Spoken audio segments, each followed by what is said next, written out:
ওরে দাদা, দাদা আমরা এখন কি করব? আমরা এখন টেপ করবো দাদা। তাহলে বাদশা বানাসা পরি গান টেপ করবো আমরা এখন।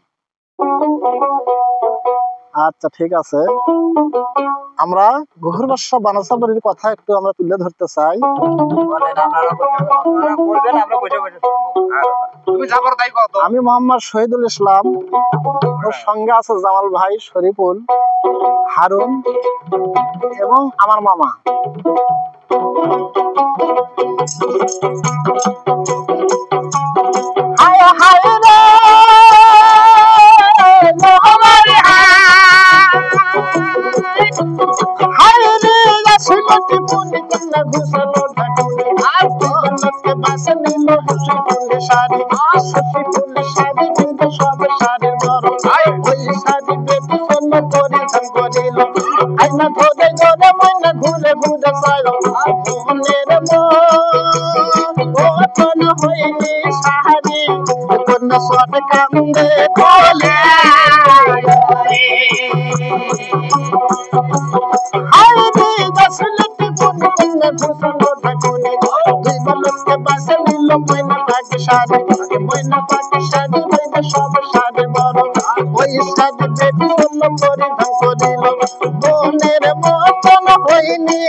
স্বামীর না দেশে